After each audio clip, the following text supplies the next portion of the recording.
Vamos a hablar acerca hoy de los valores del reino de Dios. Como iglesia estamos predicando el Evangelio del Reino, pero también estamos viviendo el Evangelio del Reino de Dios.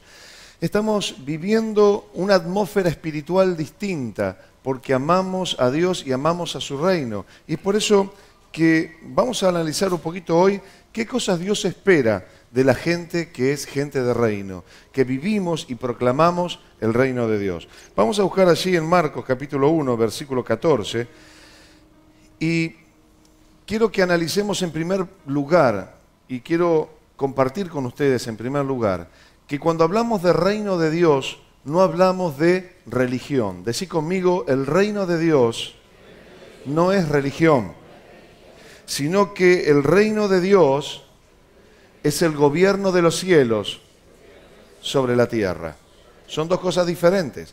Vamos a leer lo que dice allí Marcos. Dice, después que Juan fue encarcelado, Jesús vino a Galilea predicando el evangelio del reino de Dios, diciendo, el tiempo se ha cumplido y el reino de Dios se ha acercado, porque Jesús ya había venido. A partir de la venida de Jesús se había acercado el poder del reino de Dios. Y luego dice, arrepentíos y creed en el evangelio. Qué cosa interesante que nos informa aquí la Biblia, que cuando el reino se acercó, había una actitud que tener para poder entrar en el reino.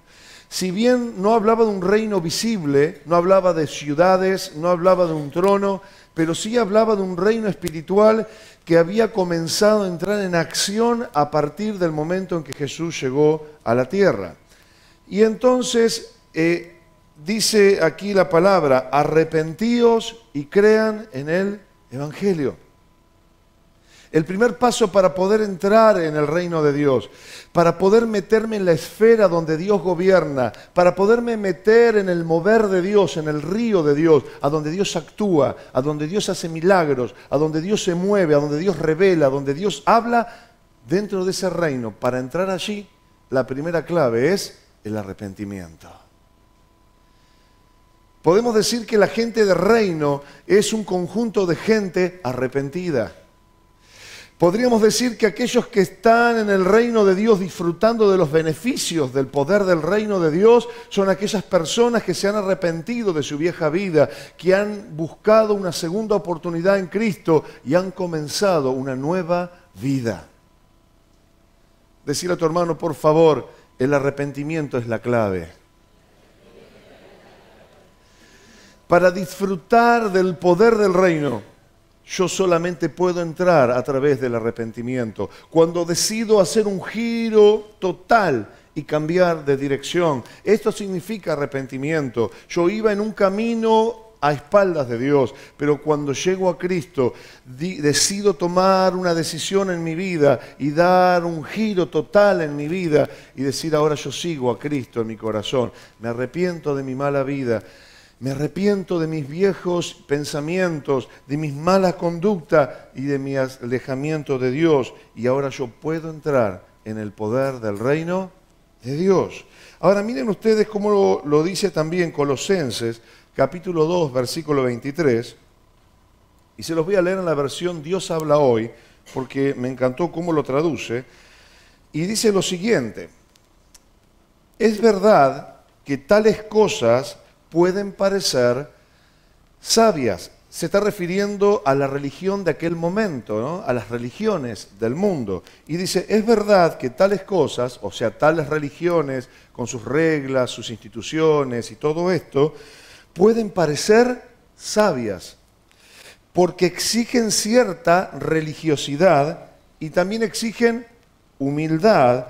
Y miren lo que dice luego, incluso exigen un duro trato del cuerpo, pero son cosas que no honran a nadie,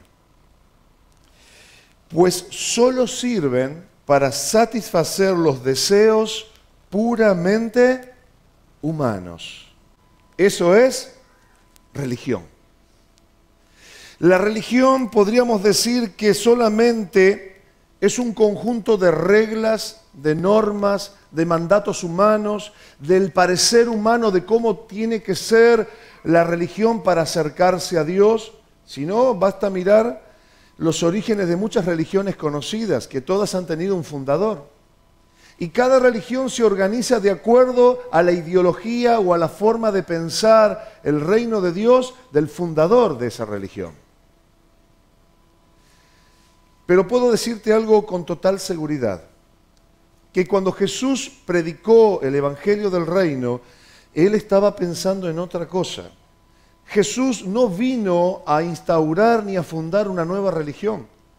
Jesús, lejos de pensar en una nueva religión, Él estaba pensando en el establecimiento del gobierno de Dios sobre la tierra, de que el hombre volviera a tener relación con Dios, de que el hombre volviera a tener intimidad con el Espíritu Santo. Jesús nunca pensó en inventar una religión. Decí junto conmigo, la religión es un invento del hombre. Aleluya. Jesús estaba solamente interesado en establecer el reino, el gobierno de Dios. Y cuando hablamos de reino de Dios, estamos hablando de la autoridad de Dios sobre nuestras vidas, del gobierno que Dios quiere establecer sobre la tierra. Como dijimos, el reino se establecerá en su plenitud cuando Jesucristo vuelva por segunda vez a la tierra. Pero en el momento que Jesús vino por la primera vez, ya nos anunció que el poder del reino ya se había acercado.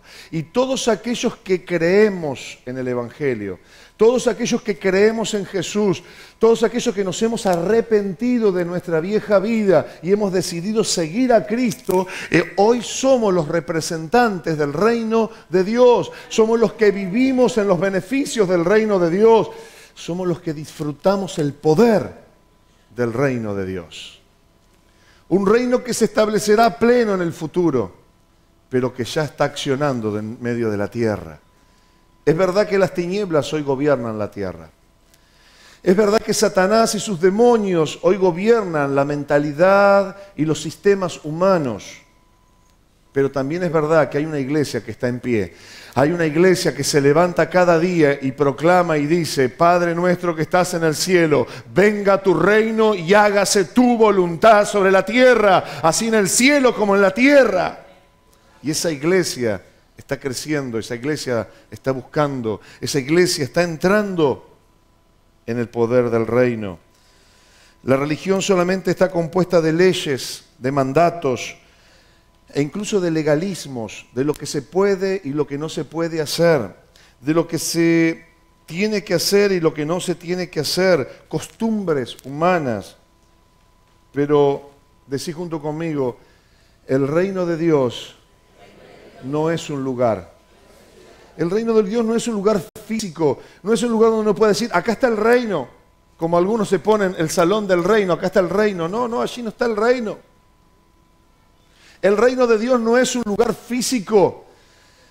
El reino de Dios no es un lugar en la tierra donde podamos ir y decir aquí está el reino de Dios, sino que el reino de Dios es una forma de vivir. Decí conmigo, el reino de Dios es una forma de vivir. Y esa forma de vivir es vivir en justicia, es vivir en paz y es vivir en alegría. Decí conmigo, reino de Dios es justicia, es paz y es alegría. Eso es el reino de Dios. Es por eso que cuando estamos en el reino somos felices. Tenemos los problemas y los ataques diarios del mundo que nos rodea. Pero cuando nos sumergimos en la presencia de Dios, Dios gobierna nuestra vida, gobierna nuestra casa, nuestro matrimonio, gobierna nuestros hijos, gobierna todo lo que hacemos, gobierna nuestra congregación.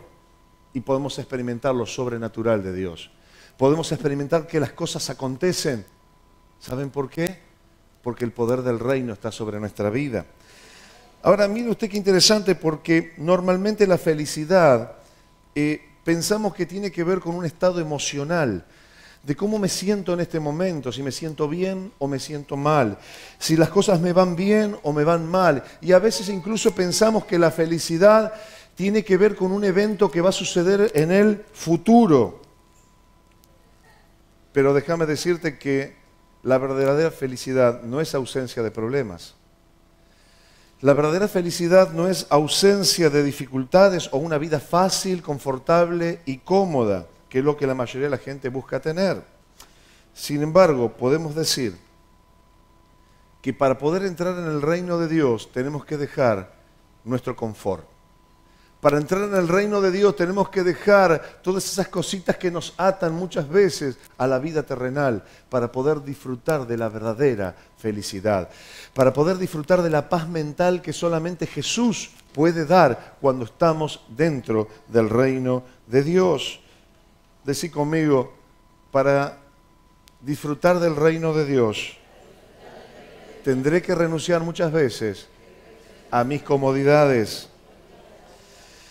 Reino de Dios significa estar en un proceso continuo de cambio. Por eso te estoy diciendo, no quiere decir que usted no pueda tener una casa cómoda. No quiero decir que vos no puedas construir tu casa y tener un lugar lindo para vivir. No, de ninguna manera. Estoy hablando de la comodidad de pensar que porque ahora tengo esto o aquello, o porque ya logré un determinado título, o porque logré determinada meta en mi vida, ahora soy feliz. De ninguna manera. Porque cuando vos te metés en el reino de Dios, los cambios son continuos, permanentes. Dios te lleva de gloria en gloria. Vas creciendo, vas avanzando, porque el reino de Dios arrasa con todo. El reino de Dios te lleva para arriba. El reino de Dios te levanta. El reino de Dios te hace crecer cada día más. ¡Aleluya! El reino de Dios hace que cada día sea más fuerte y más poderoso. Pero miren, vamos a leer Mateo capítulo 20. Versículos 26 y 28, y nos va a mostrar que tenemos que tener en cuenta que para poder vivir el poder y la plenitud del reino de Dios, necesitamos vivir los valores del reino. Todos los que estamos aquí hemos aprendido del mundo en el que vivimos, hemos aprendido los valores del mundo, la forma de pensar del mundo actual, que está gobernada por Satanás, por sus ideales, por su ideología. Y miren lo que dice Mateo capítulo 20, versículo 26, y dice, mas entre vosotros no será así, sino que el que quiera hacerse grande entre vosotros será vuestro... ¿Vuestro qué? Servidor. Ahora, piensa en esto. Decí conmigo, el reino de Dios no es como el del mundo. O mejor dicho, el reino de Dios no es de este mundo. Por lo cual los valores del reino de Dios no son los mismos valores del mundo en el que nosotros vivimos. ¿Cuántos tienen su forma de ser? Todos tienen una forma de ser, ¿no? Y más de una vez le hemos dicho a la gente, bueno, me tenés que aguantar así porque esta es mi manera de ser. Yo soy así. Y te digo una verdad, eso es mentira. Es la forma en que aprendiste a ser conforme a los valores de este mundo en el que vivís.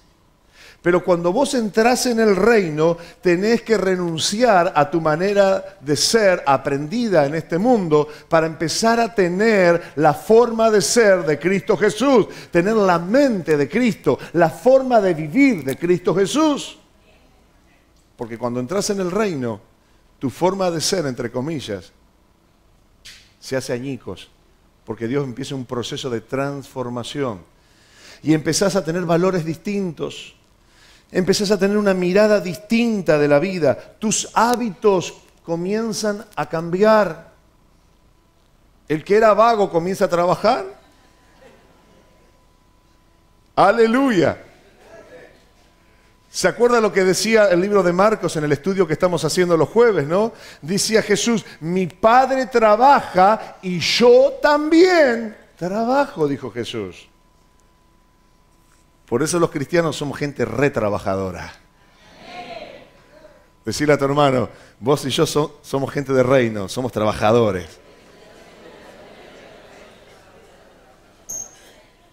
Y le tiro una perlita más. El apóstol Pablo se encontraba con algunos hermanos del reino que no les gustaba trabajar, ¿vio? y que le pedían a uno, al otro, al otro, al otro, al otro. Entonces dice Pablo a los hermanos, dice, miren, el que no trabaja, que tampoco que coma. Qué malo este Pablo, ¿no? Porque el trabajo es un valor del reino. Si nuestro Padre trabaja día y noche por nosotros, si Jesús trabajó cuando estuvo aquí en la tierra y trabajó por nosotros y trabaja continuamente para bendecirnos, nosotros tenemos que imitar a nuestro Señor. Somos gente industriosa, gente que se mete, gente que abre puertas, gente que no se conforma con nada, porque está esperando el poder de Dios actuar en sus vidas.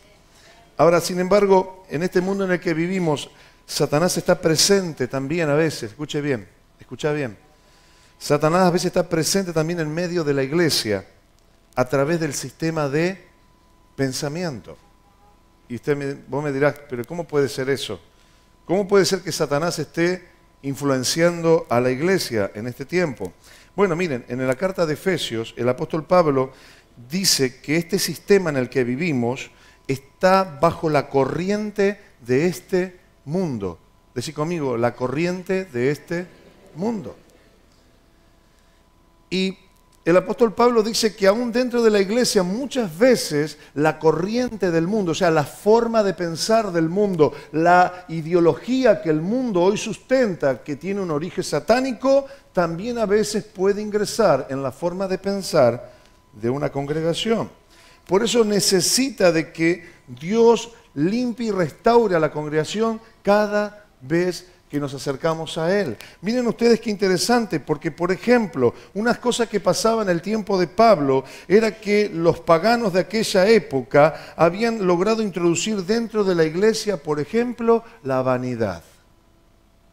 El deseo de exaltación, el deseo de ser gente importante, el deseo de tapar mi baja autoestima con un cargo dentro de la iglesia. Esta corriente de ideas del mundo, miren lo que valora. Escuche bien, el mundo en el que nosotros vivimos hoy valora el éxito, o si no, basta ir a una librería y encontrar cantidad de libros, ¿no? Cómo ser exitoso en 10 días. Cosas por el estilo. El mundo que vivimos valora el éxito, valora las riquezas, valés lo que tenés. Valora el poder, gente que se mata, que compite, gente que puede hacer cualquier cosa con tal de tener poder, de tener influencia sobre otras personas.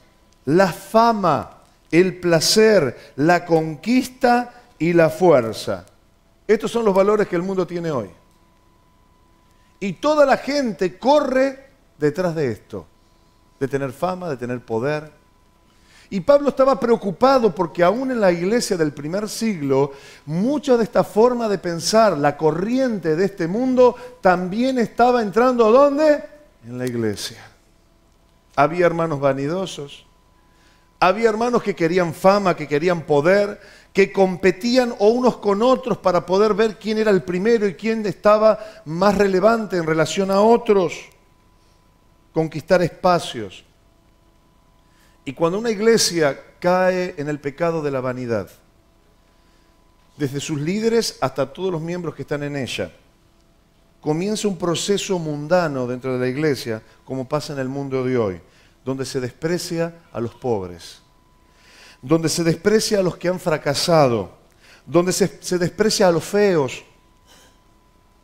No se preocupe que usted está en el reino de Dios, ¿eh? Se desprecia a los feos, se desprecia a los que tienen discapacidades, se desprecia a los ignorantes. Y sin embargo el mundo en que vivimos, a todo este grupo que acabo de mencionar, se los tiene como poca cosa. Sin embargo, parece ser que hoy hay que reírse solamente con aquellos que ríen, que les va bien, que tienen éxito, que las cosas les van siempre bien. Aquellos que disfrutan del mundo porque pueden viajar, porque pueden hacer un montón de cosas. Pero se termina marginando a los débiles. Se termina dejando de lado a los que sufren. Se termina discriminando a los que parece que tienen poco valor. ¿Y cómo será el mundo en el que vivimos tan así? Que hasta la gente muchas veces aprueba la discriminación. Decí junto conmigo, esto no puede ser en el reino de Dios. Es tanta la competencia que el ser humano tiene hoy en el mundo que vivimos, que valoran las jerarquías. Todo el mundo compite por ver quién está arriba de otro, quién está primero. Y miren, ¿se acuerda usted que hubo una ocasión que los discípulos pelearon incluso entre ellos? Los propios discípulos de Jesús le dijeron, querían saber quién iba a ser el primero en el reino de Dios. Y Jesús les dijo, el que quiera ser el primero, ¿qué tiene que ser? Tiene que ser el que más sirve, el servidor. Ahora, mira qué interesante lo que Jesús hizo. Porque Jesús no valoró las jerarquías. Jesús no estableció un sistema piramidal de alguien que tiene mucho poder y que gobierna a todos los que están abajo. Jesús privilegió en el reino de Dios otro tipo de organización celestial, que los más importantes en el reino de Dios son aquellos que dan su corazón, su vida entera para servir a los demás, para bendecir a los demás, a los débiles, a los pobres, a los que sufren. Esos son los más importantes en el reino de Dios. ¡Aleluya! ¡Ay, qué bueno que es el Señor! Y entonces Jesús separa completamente el reino de Dios del reino de este mundo. Por eso Jesús dijo en una ocasión, mi reino no es de este mundo, porque tenemos una naturaleza totalmente diferente. El reino de este mundo es competitivo, valora lo que el mundo valora, lo que Satanás valora, pero el reino de Dios tiene valores totalmente distintos. En una ocasión, Jesús enseñando acerca de cómo tratar con los enemigos, Él le dijo, si alguno te golpea en una de las mejillas, dice, ponele la otra. Y era un versículo que muchos años ha tenido discusiones, ¿no?, bastante arduas entre los creyentes.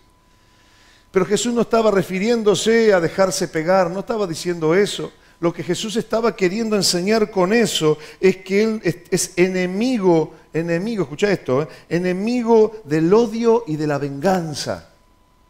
Jesús lo que le enseñó a sus discípulos como un valor del reino, que en el reino de Dios no hay odio, que en el reino de Dios no hay venganza, que en el reino de Dios nosotros sabemos perdonar, bendecir, abrir la mano nuevamente. En el reino de Dios hay amor. Aleluya. Por eso Jesús le dijo, más entre vosotros no será así, le dijo. No como en el mundo, sino que el que quiera hacerse grande entre vosotros será vuestro servidor. Míralo seriamente al que tenés al lado y decirle, nunca busques cargos, busca servir.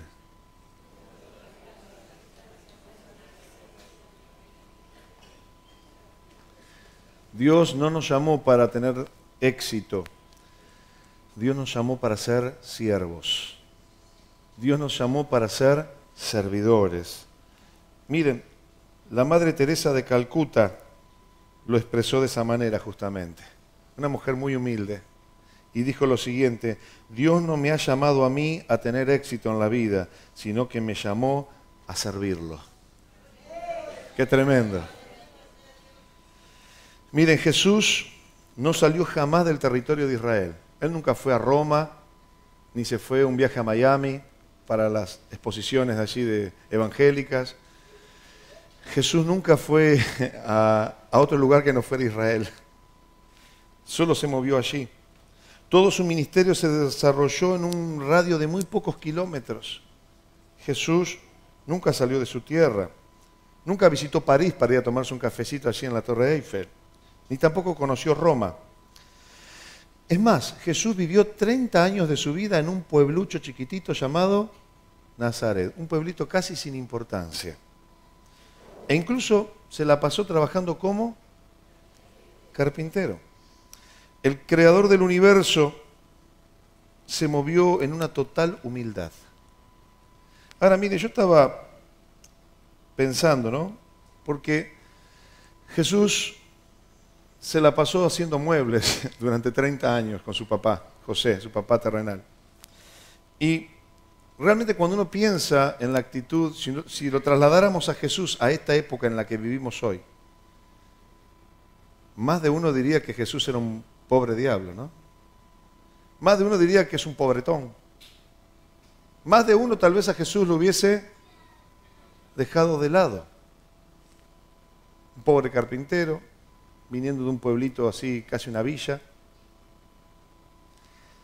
Y leí una frase que me impactó mucho, de un filósofo alemán, que los que van a la universidad seguramente lo han escuchado, lo han leído, lo han tenido que leer.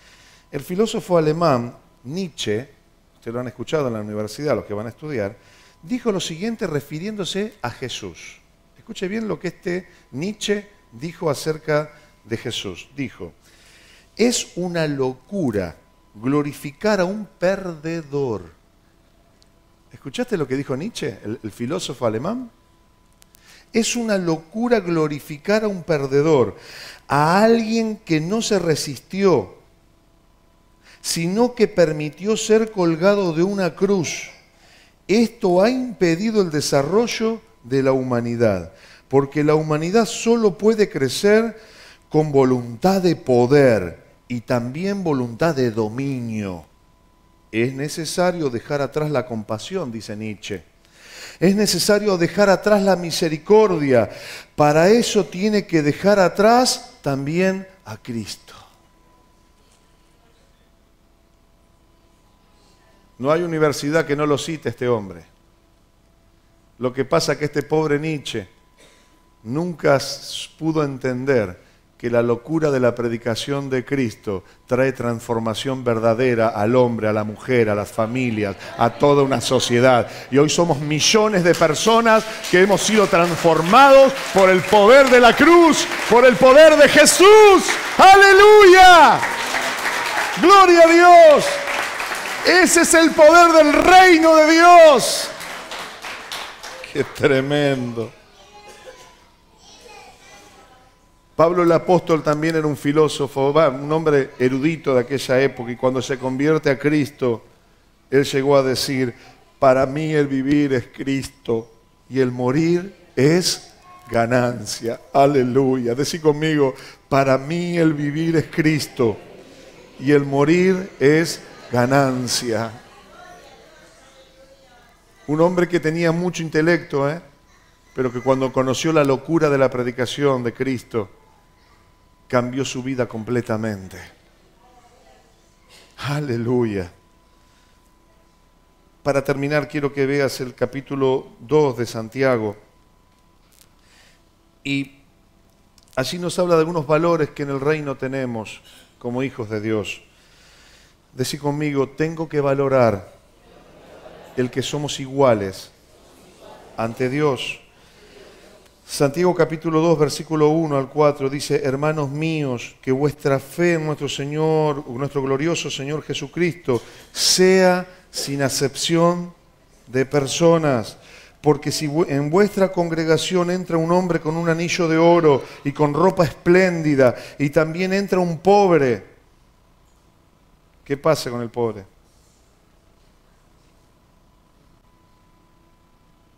¿Cómo entra el pobre? Con un vestido andrajoso. Y miráis con agrado al que trae la ropa espléndida y le decís: siéntate tú aquí en un buen lugar. Y decís al pobre: estate tú allí de pie, o siéntate aquí bajo mi estrado. Decí conmigo: Dios no aprueba la desigualdad entre la gente. En Cristo somos realmente iguales. En el reino podemos cumplir funciones diferentes, podemos tener funciones distintas. Uno puede ser predicador, otros pueden hacer otras cosas, otros pueden limpiar el baño, pero ante los ojos de Dios somos iguales. Y por eso celebramos esto en Cristo. No hay hombre ni mujer, somos iguales en Cristo. Pero qué tremendo es que tal vez algunos muchachos de allí de la iglesia de aquel entonces, cuando venía un pobretón, decían: quédate ahí. Pero cuando venía alguien con un título o venía alguien importante, se lo presentaba en el primer lugar. Se le daba unas atenciones a los ricos. Tal vez porque ese pobre hermano pensaría que quedando bien con el hermano ese rico en la iglesia, tal vez fuera de la iglesia le daría algún trabajo, le daría alguna cosa, por conveniencia. En la iglesia de Jesús, en el reino de Dios, nosotros celebramos nuestra igualdad en Cristo. Y aquí somos todos iguales, hombres, mujeres, pobres, ricos, estudiosos o ignorantes. En Cristo somos todos hijos de Dios. Somos siervos de Dios y somos ministros de Dios. ¡Aleluya! Por eso valoramos la igualdad dentro de la iglesia. Valoramos la riqueza que hay dentro del reino. Míralo al de al lado y decirle, vos sos tan importante como yo en el reino de Dios.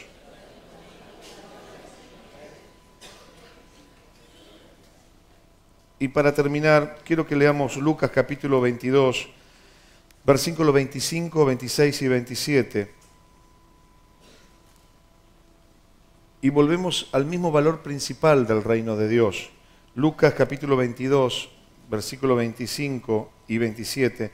Y allí Jesús establece las verdaderas relaciones que debe haber en el reino de Dios. Y dice, pero Él les dijo, los reyes de las naciones se enseñorean de ellas, y los que sobre ellas tienen autoridad son llamados bienhechores. Pero prestate atención, los reyes de este mundo se enseñorean, hacen lo que quieren. De ahí viene la corrupción, la mentira, la explotación de los más pobres. Por eso tenemos que orar por nuestras autoridades.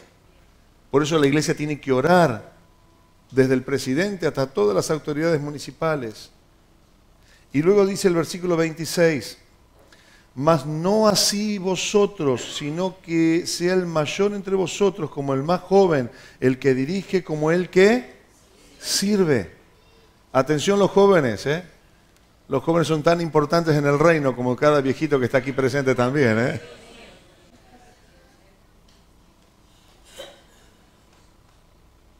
Para terminar, quiero mostrarles que lo que debe primar en el reino de Dios es el amor. Jesús desaprobó por completo todo tipo de violencia. Por eso le pidió que incluso hasta amáramos a nuestros enemigos. Jesús estuvo totalmente en contra de cualquier tipo de violencia, incluso dentro del reino de Dios. Por eso nos enseñó a amar a nuestros hermanos. Decirle a tu hermano, por favor, cuando esté mal, aguantame un poco.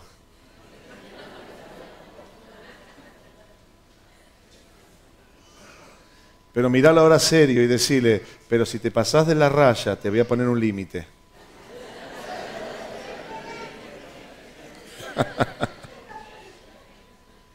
Eso es amor. Eso es amor. Y Jesús nos enseñó la no violencia. La congregación cristiana debe ser ejemplo de amor excelente, de buen trato. Y la ISO tiene como ADN el amor. La ISO tiene como ADN el abrazo, el cariño, el buen trato. Y aun cuando alguien me saca un poco chispa, trato de contenerme y hablarme con respeto por la dignidad que mi hermano tiene. Decirle a tu hermano, yo te respeto por tu dignidad como persona.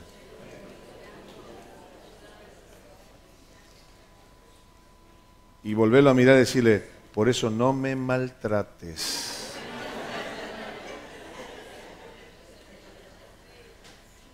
Si me maltratás, Dios me va a defender. Dios me va a defender. No me maltrates.